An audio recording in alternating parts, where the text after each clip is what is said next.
Okay guys, we are starting our scratch art unit. This is one I usually save for the end of the year, but I decided to try this out with an art contest this year. So to get started, we need to learn the basic techniques that we can use for scratch art because you're not blending a pencil and you're not using color and you can't erase on scratch art. It's good to understand the techniques to use beforehand and just to approach this with a little bit more caution than you would with a normal project because of the fact that you can't erase. Now, part of art is always that we can problem solve if we do come into a situation where we made a mistake. And we'll kind of talk about that as we go. And if not in this video, then if you come across a problem, I'll be able to help you through that.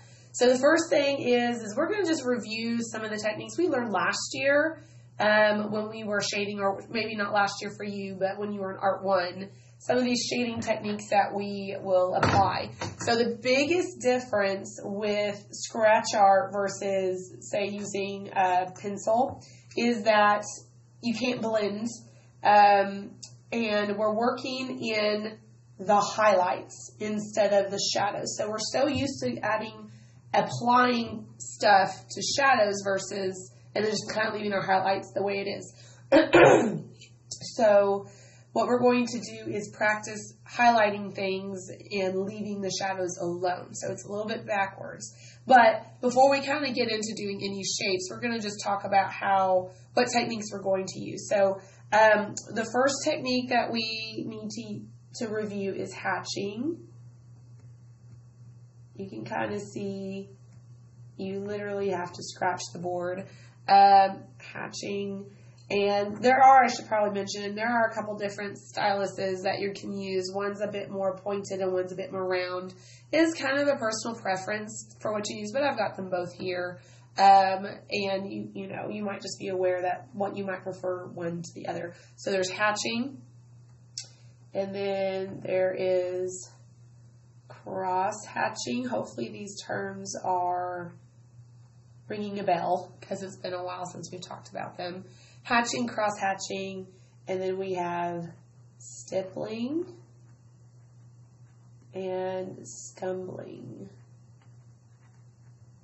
Okay, so those are basically the only, we have cross contour too. Okay, so those are basically the techniques that we will be using to use on our scratch art. So hatching, if you recall, hatching is when we do lines all one direction, okay? The more we layer in an area, the brighter the highlight we will get. Let me see if I can zoom in a little bit. And then when we want to kind of fade and keep it darker, a lot of this is pressure in your hand. The harder you push, the more scratch you're going to apply. The more less area of the stylus that you apply to the surface also will affect how much you scratch away. So if you're trying to really keep a darker value and not scratch much, you really want to just use the tip. And this one's even a smaller tip. So just be aware of that. So hatching, again, we don't want to, this is a no. I kind of did this last year. We don't want to space out. Okay, we want to overlap. Overlapping gives us a better look. Okay, and again, I'm just kind of fading, so I want you to practice that. All right. The next thing we're doing is, and this is the yes one, this is the one we want to do, okay? The next one is cross hatching. So it's just like hatching, except we're going to crisscross. And there's a couple different ways we can do this. So we start with hatching, okay? I'm going to space out my strokes and less pressure in my hand, less surface of the metal stylus that touches to help create that value change. You guys know I'm a big stickler about contrast and value change. That's what makes our eye-catching. So anyway, so I started cross-hatching the same way as I did hatching, and now I'm going to crisscross it. Okay? And again, I'm going to kind of space out and lessen the pressure in my hand and just barely let it graze the surface. It's always better. Ooh, ignore that. It is Labor Day right now when I'm recording this, so we are not in school. Just ignore that. So anyways, you can see the more I layer, the brighter the highlight I get, and then the less I scratch, the darker it gets, okay? And that's our goal. When we shade, some of you, it's been a long time, when we shade and do value change, we don't want a stopping point in our values. We should never be able to tell, like, okay, this is where it's getting darker and this is where it's getting lighter, because there's such a harsh line dividing the values. It should just be one seamless blend, okay?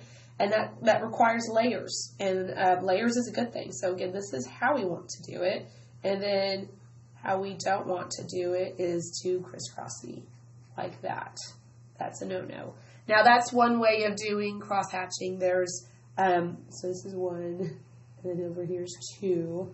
So this is where we could do overlapping X's. Okay, so they give you a little bit different look, maybe a little bit different texture, but still similar. Again, I'm going to layer more where I want it to be brighter, and I'm going to space it out and lessen the pressure in my hand. But I still, even in the darker areas, I'm going to probably have just a few little scratches here and there. But just brighter area, more scratching. And again, we're working in our highlights and our shadows. That is the hardest thing for, I think, a lot of people to come across as the difference here. And then again, this is what we don't want. We don't want that. Okay, a bunch of just spaced out X's. We want to layer and overlap. Okay, next we have is stippling. All right, and then we're going to, this one's a little bit harder to do because you kind of have to sort of dig and wiggle. You want to try to keep it as dotty as we can, but being that it's a scratch art, you kind of have to scratch the surface a little bit more versus, say, just adding dots to your paper. So I'm kind of wiggling my stylus a little, trying to make those dots a little bit bigger. And this is good for texture. Now, I wouldn't really suggest, I mean, if you're doing like a flower, and this is like the middle of the flower, this is definitely what you would want to do. There's sand and things like that. But I wouldn't try to do a scratch art piece where you're just doing a ton of stippling because it will take you forever. But just like the others, I'm going to kind of just space out my strokes. I'm barely just having to get some of that. If you got a good stylus that's nice and sharp, you can do that. But again, we want to kind of cluster more together and wiggle those dots just a little bit bigger to get our brighter value. Okay. And again, we don't want our values to just automatically, oh, this is where the bright section is and this is where the dark section is. We want it to transition seamlessly. Okay. So there's my stippling. This is what we want to do. This is what we don't want to do. I mean, that's not terrible, but you don't want it to be just super bubbly. You want it to be more smaller dots. But I guess it just kind of depends. I could see that being a good, like, bigger part of the middle of the flower. Anyways, so then we have scumbling. Scumbling, if you remember, this is just kind of fancy scribbling. It's like controlled scribbling. So we're just kind of doing a bunch of little loop-de-loops. And this gives a different kind of texture. Okay, so I'm going to cluster more.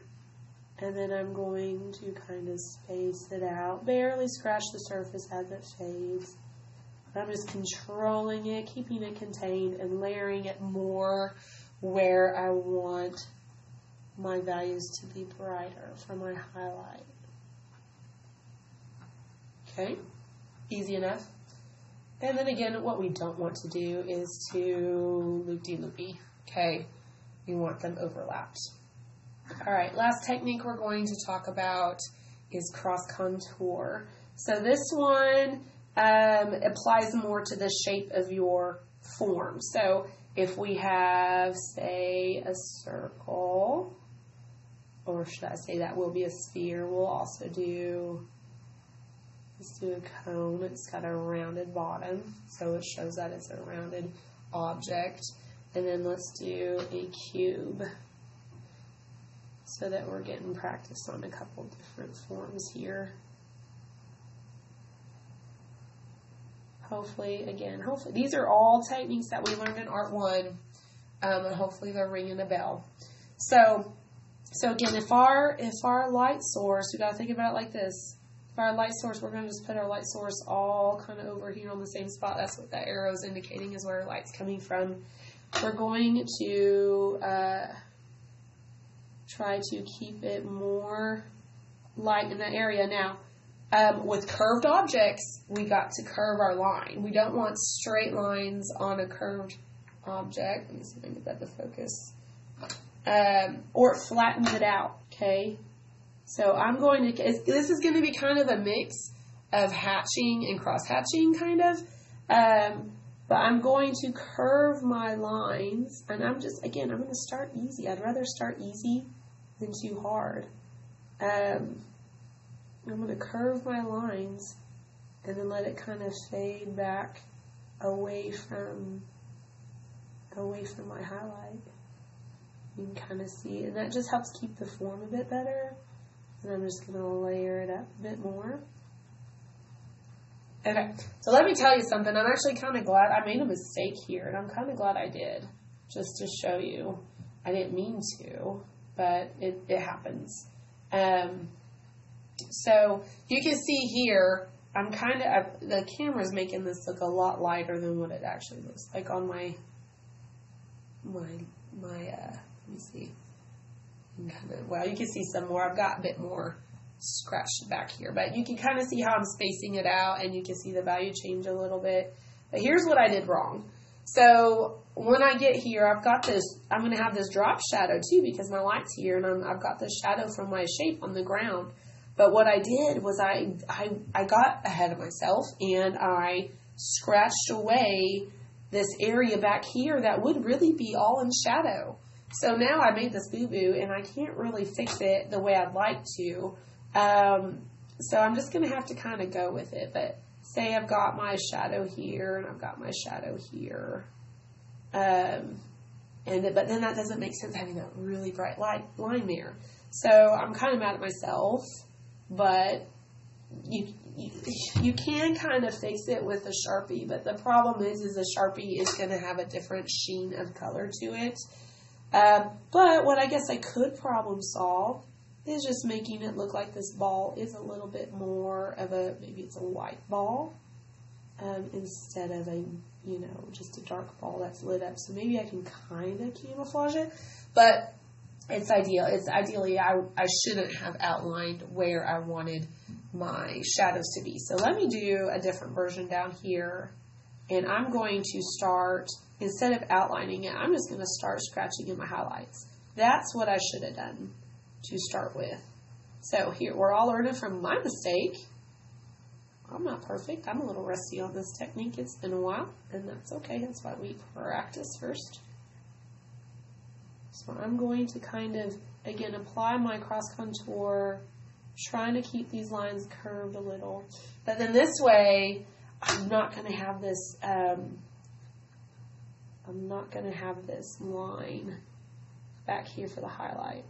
Now you can sketch on these with pencil, but if you are putting a line down, you better make sure it's an area you're going to scratch, because you'll see that pencil line and you won't be able to erase it, because the eraser will leave an even bigger mark. So, alright, so now you can kind of see I've got that, and then if I've got this shadow back here, this makes a little bit more visual sense to me, where I could still carry these really light lines to finish out my form, but I don't have that solid, really bright line where it shouldn't be. Okay, so, anyways, then what you could do is you could kind of come out here and you could scratch more of this background away if you so choose. I think it just kind of depends on what your image is supposed to look like. But you can definitely, if you scratch away the background, you'll be able to see that drop shadow a bit better. You also just want to make sure you don't scratch away too much of the line around it.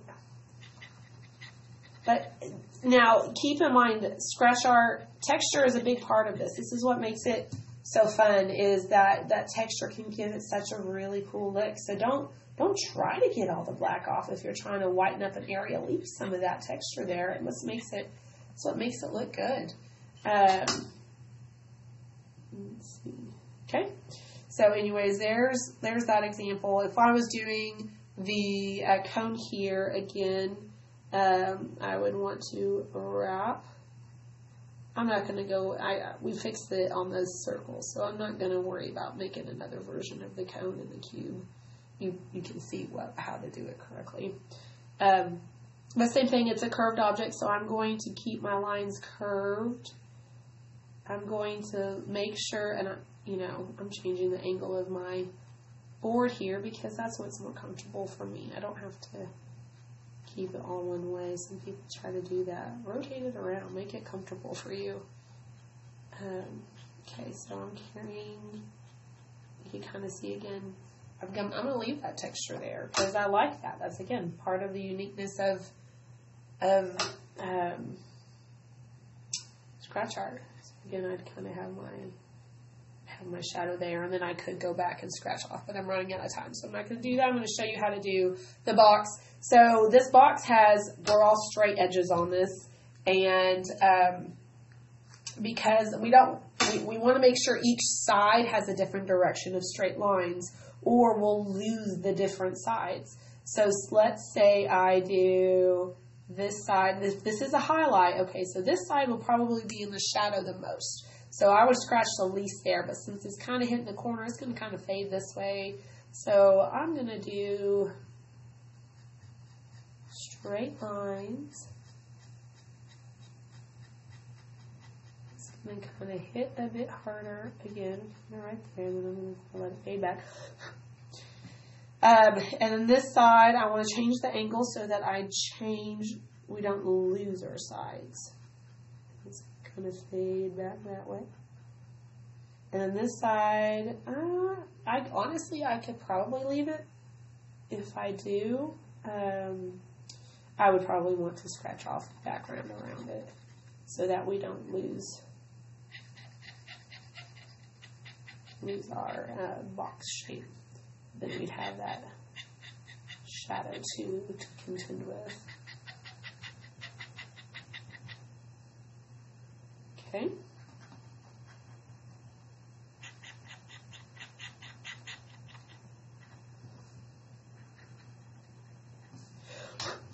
Now I could go back and I could add just a little there if I wanted to, maybe just really simple and just a few. There, I like that better. That way it's got a seamless texture look to it. So again, that is kind of our basic techniques for scratch art. And after you do this, you're going to get an extra piece and get to just kind of explore and experiment on your own for the remainder of the hour.